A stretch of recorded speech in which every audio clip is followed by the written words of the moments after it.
नमस्कार दोस्तों, मैं पंकज शर्मा आप सभी का फिर से स्वागत करता हूं अपनी क्लास पीके एडवांस साइको पर। दोस्तों, आप सभी अगर चैनल पर नए हैं तो चैनल को एक बार सब्सक्राइब कर लें। दोस्तों, आज हम चर्चा करने वाले हैं शैशवावस्था का मानसिक विकास। जी हाँ दोस्तों, शैशवावस्था के मानसिक विकास के बारे में चर्चा हम करते हैं। शैशवावस्था के अर्थ, परिभाषा और विशेषताओं की चर्चा हम पुरानी क्लास में कर चुके हैं। दोस्तों, आप सभी को बता दूं, हमारी लाइव क्लास भी होती है, तो आप लाइव क्लास अटेंड करने के लिए चैनल को सब्सक्राइब जरूर करें। साथ के साथ दोस्तों, मॉडल पेपर के द्वारा दोस्तों आपकी प्रतियोगिता में रखते हैं, तो इन सभी चीज़ों का बेनिफिट लेने के लिए दोस्तों आप चैनल को सब्सक्राइब कर ले, लाइक कर ले, ज़्यादा से ज़्यादा दोस्तों शेयर करें। चलिए दोस्तों, स्टार्ट करते हैं अपनी क्लास को। आज हमारा विषय है शैशवावस्था में मानसिक विकास। जी हाँ, शैशवावस्था में मानसिक विकास की आज हम चर्चा करेंगे। चलिए दोस्तों, स्टार्ट करते हैं अपनी क्लास को। देखिए दोस्तों, हम टू द पॉइंट बात करेंगे। इस अवस्था में जिज्ञासा प्रबल होती है। भाई, किस अवस्था में जिज्ञासा प्रबल होती है? अर्थात शैशवावस्था में जिज्ञासा की जो प्रवृत्ति है वो अधिक होती है। अर्थात शैशवावस्था में जिज्ञासा कैसी होती है? प्रबल होती है। दोस्तों, इनसे ऐसे कि ऐसे लाइन टू लाइन दोस्तों प्रश्न आपको एग्जाम में आपको मिल जाएंगे। चाहे सीटेट हो, चाहे आरटेट हो, चाहे सेकंड गेट, फर्स्ट गेट, चाहे अन्य किसी भी स्टेट से संबंधित आपकी कोई टीचर भर्ती से संबंधित एग्जाम हो, आपको यहाँ से प्रश्न निश्चित रूप से मिलने वाले हैं। अगली विशेषता की मैं चर्चा करूं, शिशु में शब्दों और वाक्यों एवं क्रियाओं को दोहराने की प्रवृत्ति होती है। अर्थात बालक, आपको पता है, शिशु इस अवस्था में अनुकरण द्वारा सीखता है। तो जो भी शब्दों को, वाक्यों को दोस्तों या क्रियाओं को वह सुनता है, देखता है और दूसरे लोगों को करते हुए देखता है, तो दोस्तों वह उनका क्या करता है? दोहरान करता है। अर्थात कहने का मतलब है दोस्तों, वह उनका क्या करता है? अनुकरण करता है।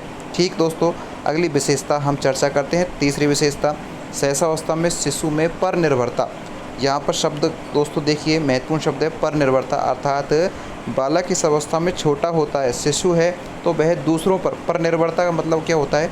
वह दूसरों पर निर्भरता उसमें पाई जाती है। तो शैशवावस्था की एक मुख्य मानसिक विशेषता ये भी है कि शैशवावस्था दोस्तों क्या है? पर निर्भरता पर पाई जाती है। अगली बात मैं दोस्तों आपसे करूँ कि जो शैशवावस्था है,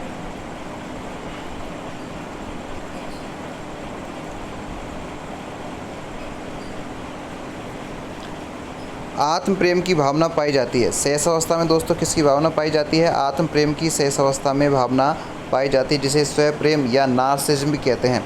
ये दोस्तों प्रश्न कितनी ही बार एग्जाम में पूछा जा चुका है। ये जो है आपकी लाइन जो मैं आपको बोल रहा हूँ दोस्तों, ये वाली ये लाइन कितनी ही एग्जाम में पूछा जा चुका है दोस्तों। इसका इंग्लिश नाम भी आपको याद रखना, नार्सिज्म।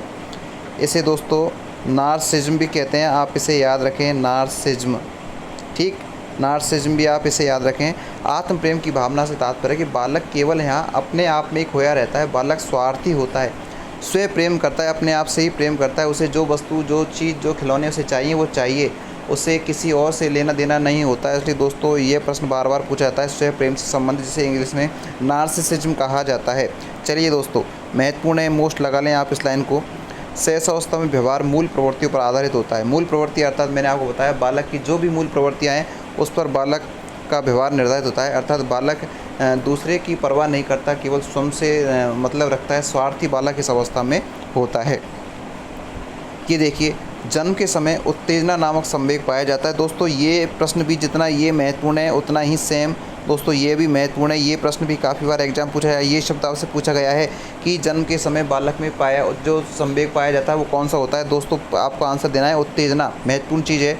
जन्म के समय उत्तेजना नामक संवेग पाया जाता है और 2 वर्ष के शिशुओं में अधिकांशतः जो संवेग हैं वो विकसित हो जाते हैं। 2 वर्ष के शिशुओं में अधिकांश संवेग विकसित हो जाते हैं। लेकिन दोस्तों जन्म के समय ये प्रश्न पूछा जाता है, जन्म के समय उत्तेजना नामक संवेग बालक में पाया जाता है। चलिए आगे की में हम चर्चा करते हैं। दोस्तों क्लास पसंद आए तो लाइक करें, चैनल को सब्सक्राइब भी करें। अगला प्रश्न, इसी तरह की वीडियो आपको मिलती रहेंगी। इस अवस्था में सामाजिकता में नैतिकता का अभाव पाया जाता है। अर्थात सामाजिकता व किसका? सामाजिकता व अर्थात सामाजिकता और नैतिकता का अभाव पाया जाता है। बालक शैशवावस्था में न तो नैतिक होता है, न ही सामाजिक होता है। प्राय यह देखा जाता है कि 3 वर्ष के बाद में बालक धीरे धीरे सामाजिक होने का प्रयास करता है।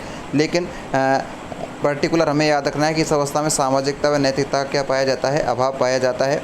लेकिन 3 वर्ष के बाद में, बिल्कुल दोस्तों 3 वर्ष के बाद में बालक में सामाजिकता गुण धीरे धीरे पाए जाते हैं। तो प्रश्न आपसे पूछा जाता है कि बालक में माँ को कब पहचानने लगता है, बालक अपने नाम को कब जानने लगता है, ऐसे प्रश्न आपसे पूछे जाते हैं तो सामाजिकता से संबंधित होते हैं।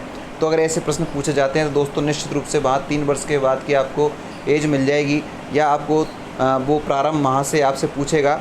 तो कुछ विद्वानों ने इसके बारे में कहा है कि ये सामाजिकता का इसमें अभाव पाया जाता है, तो आपको इन चीज़ों का ध्यान रखना है। अगली परिभाषा किससे है? सिगमंड फ्रायड के अनुसार इस अवस्था में काम प्रवृत्ति की भावना विकसित होती है। सिगमंड फ्रायड ने क्या कहा है कि इस अवस्था में बालक में काम प्रवृत्ति भावना विकसित होती है, और वह किसके द्वारा करता है दोस्तों? अपने मुख के द्वारा। मुखी अवस्था दोस्तों कहा जाता है। हम जब सिगमंड फ्रायड को पढ़ेंगे तो बात करेंगे, उसने 5 प्रकार की जो अवस्थाएं बताई हैं दोस्तों, उनके बारे में चर्चा करेंगे। लेकिन अभी आपको याद रखना है सिगमंड फ्रायड ने इस अवस्था में क्या बताया? काम प्रवृत्ति की भावना इसमें विकसित होती है। हाँ दोस्तों, ये भी चीज़ महत्वपूर्ण है, लड़कों में पित्त विरोधी ग्रंथि विकसित हो जाती है, अर्थात ओडिपस जो ग्रंथि है दोस्तों, ये विकसित होती है किसमें? लड़कों में, और जिसके कारण दोस्तों अपने पिता का विरोध करते और माता से क्या करते हैं? प्रेम करते हैं। जबकि लड़कियों में दोस्तों मातृ विरोधी ग्रंथि विकसित हो जाती है, जिसका नाम क्या है? इलेक्ट्रा जो ग्रंथि होती है दोस्तों, वह मातृ विरोधी होती है। कैसी होती है? अतः माता का विरोध करती है और पिताजी का क्या करती है? सम्मान करती है, पिताजी का साथ देती है, तो पिताजी से प्रेम करती है। तो यहाँ पर ओडिपस लड़कों में पाई जाती है। प्रश्न पूछा जाता है ओडिपस किसमें पाई जाती है? लड़कों में। और इलेक्ट्रा ग्रंथि किसमें पाई जाती है? लड़कियों में इलेक्ट्रा ग्रंथि पाई जाती है। ठीक है दोस्तों, आप सभी का देखने के लिए बहुत बहुत धन्यवाद। जिन्होंने चैनल को सब्सक्राइब नहीं किया, चैनल को सब्सक्राइब जरूर कर लें। साथ के साथ दोस्तों क्लास को लाइक करें, चैनल को सब्सक्राइब करें, शेयर करें ज़्यादा से ज़्यादा, ताकि इसी प्रकार की क्लास आप देखते रहें। लाइव क्लास भी दोस्तों आपको मिलेगी अगर आप चैनल को सब्सक्राइब करेंगे तो। ठीक है दोस्तों, आप सभी का बहुत बहुत धन्यवाद। अगर आपको क्लास पसंद आई तो नीचे कमेंट्स बॉक्स में अपने व्यूज़ ज़रूर दें कि आपको क्लास कैसी लगी। आप सभी का दोस्तों बहुत बहुत धन्यवाद। Thank you, bye bye.